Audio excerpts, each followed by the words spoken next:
Hi, gorgeous world. Thank you for joining me. It's Nina again. Thank you for joining Conversational Nina. Today we are talking literature, but we are going to segue. I want to start doing a couple of parts, maybe 3 segments on how to be a public speaker. And this is not just for authors. I would say this is for students who want to present and are nervous as heck, so much so that they know that their hands are shaking and they feel like they're going to throw up because they don't like speaking in public.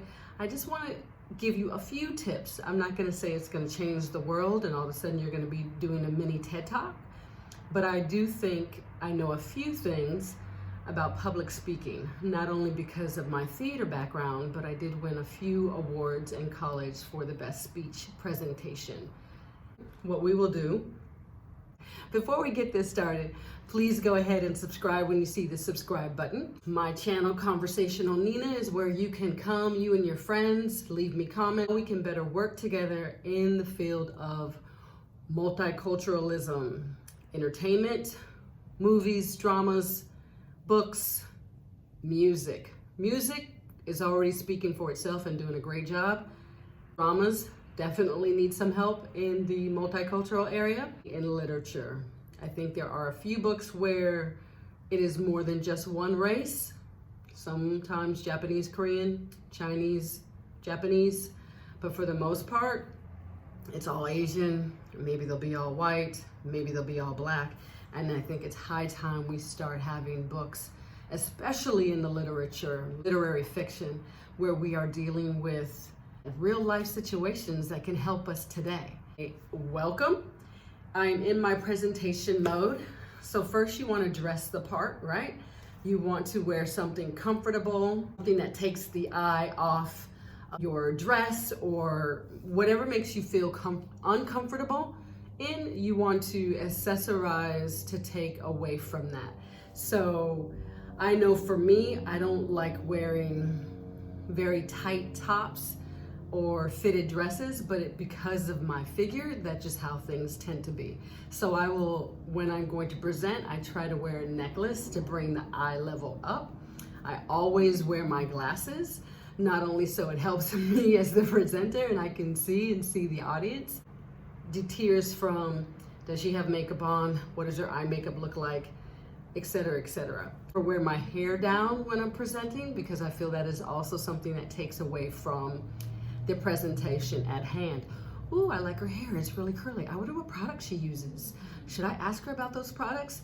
See, I'm not discussing hair care, right? I'm not discussing curly hair. I am discussing, let's say I'm currently talking about or doing a TED Talk about my book.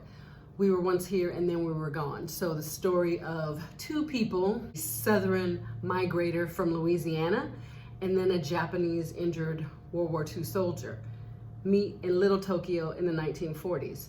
It looked like someone who might glide into that era. So maybe I would have chosen a simpler necklace, maybe simpler earrings. I also might have chosen a dress very fitted for the 40s and 50s. Trust me, I already have my presentation look down pat. Number one thing I want you to focus on if you are really freaked out on presenting is first, flashcards. They are a world saver, I should say, or a speaker's best friend.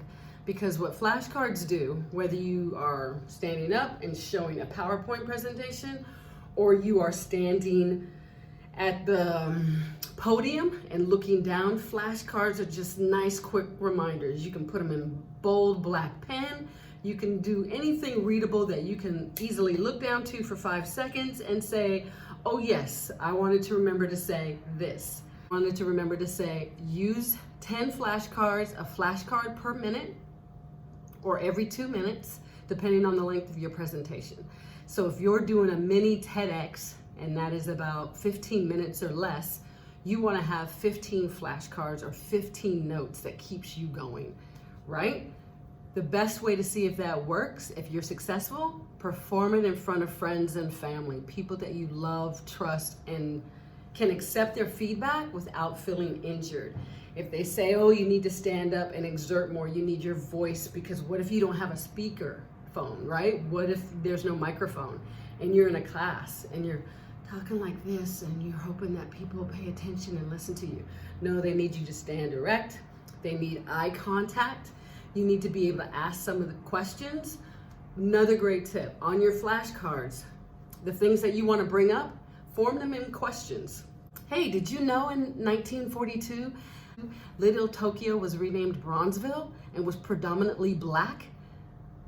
Hispanics lived there, Europeans, Italians, but almost no Japanese. Why was that? And see if anybody can tell you why. Most of them should know why, but you would be surprised at those who don't know why.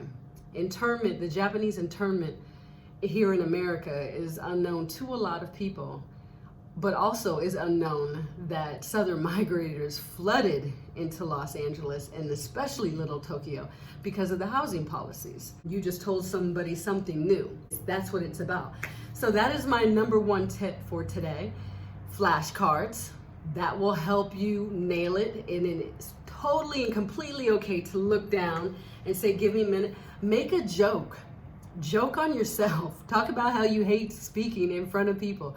Trust me, unless there is an Academy Award winning actor in the audience, 9 times out of 10, there will not be. Everybody will laugh and they can relate to that because people can relate to being in front of an audience of strangers, speaking about something that is near and dear to them that they might have just learned themselves. So you're asking them for patience and they're saying, tell me, but of course I'll give it to you because I'm glad you're up there and it's not me. That is my number one tip for helping you learn how to be an easier speaker. I think that tip can also help you if you are a YouTuber, an online teacher. Obviously you can have notes there for your online teaching. All of these will benefit you if you're in a room speaking to what is going to be thousands of subscribers. All of these little things will help. We'll continue on with presentations about, we will segue to larger audiences. I will actually probably stand for that and give you a demonstration on how that feels when you are at a fake podium, when you are standing, and instead of a classroom of 30, it's 300 or maybe even 1,000 because that many people have come to see your talk. What do you do then when you have a fear of speaking in public? We will talk about that then. So I hope you enjoyed this. This is just a little bit of our literature section today. I hope you are enjoying The Island of Sea Women, and I can't wait to hear your feedback. Please leave me comments. Let's have a conversation. I would love to know if something in this video helped you or hindered you or something you didn't understand. I'd love to clarify. So please let me know. Otherwise, I hope you have a fabulous day. Lovely, gorgeous people. Mata Amade. Until we meet again. Bye.